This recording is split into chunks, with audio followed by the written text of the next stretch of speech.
Hey, welcome to 12 Tone. Check this out. This is a totally functional piece of written music, but, well, look at it. We don't talk much about notation here because honestly, it's usually not that interesting. It's an important tool for writing down musical ideas, but most of the time we'd rather just focus on the ideas themselves. Good notation makes it as easy as possible to read and then gets out of the way, but what if the score itself was a work of art? The German word Augenmusik, which literally translates to eye music, refers to elements of notation that are unnecessary. They don't make it easier to read, and they don't change the way the music sounds. iMusic is like an inside joke between the composer and the performer, and the audience doesn't get to be a part of it. The easiest way to do this is to just use the wrong symbols. Well, not the wrong ones exactly, but not the right ones either. Because of the way our notes work, every pitch actually has a few different names. For instance, this note is an F, but it's also a half step above E, so we could call it E sharp too. We could even call it G double flat if we wanted. We haven't talked much about double sharps and double flats, but I bet you can guess what they are. Anyway, if we notate our piece using these more obscure note names, then the reader gets to see an obtuse, unnecessarily complex score, but if they read it correctly, the listener is none the wiser.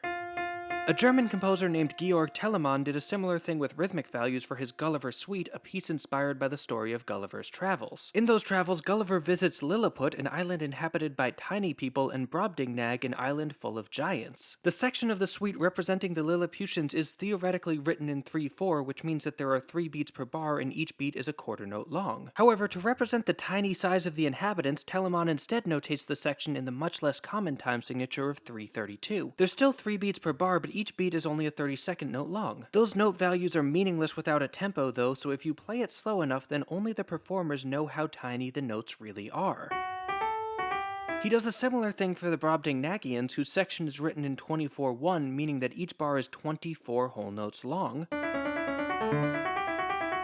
but at a fast enough tempo that it just sounds like 12/8. Another approach is to use the conventions of musical notation to add extra meaning to a passage. Take rhythmic values, for instance. For long sustained sounds like the half or whole notes, we use an open note head, whereas for shorter ones like the quarter or eighth, we fill that note head in, and if you're clever, you can use that technique to make statements about darkness and light. This is most commonly done when writing for a singer so that you can associate certain notes with specific lyrics. If it's a light word like life, sun, or joy, you can use a longer note with a white note head, whereas if it's a dark word like death, night, or pain, you'd use a short note with a black note head instead. Here, not even the performer is necessarily aware of your eye music, but it still adds a bit of extra depth for anyone who thinks to check. And then we get to the real exciting stuff, changing the notation itself. Here, all bets are off, and the only limitation is what you can imagine. One common technique is to take a round, which is a kind of song that just repeats itself forever, and notate it in a circle, visually connecting the end back to the beginning. Other composers created notation puzzles where certain parts of the score are left off and artistic clues are added in to hint at what those notes should be. For instance, you might notate a bar of music,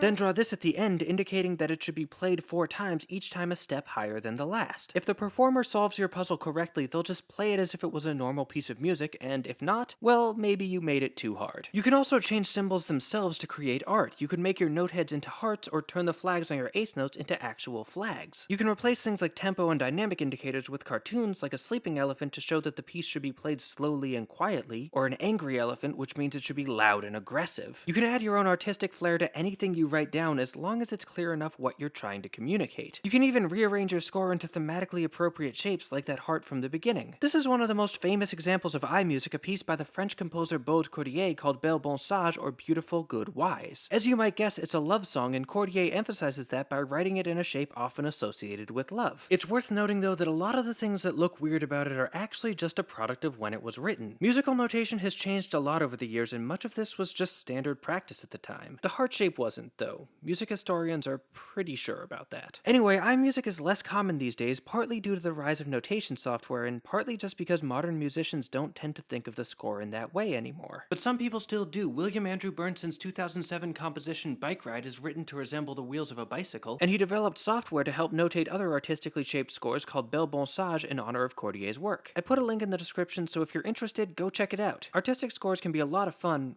if you've got the eye for it. Anyway, thanks for watching. If you want to help make these videos possible, please consider supporting 12 Tone on Patreon. You can also join our mailing list to find out about new episodes, like, share, comment, subscribe, and keep on rockin'.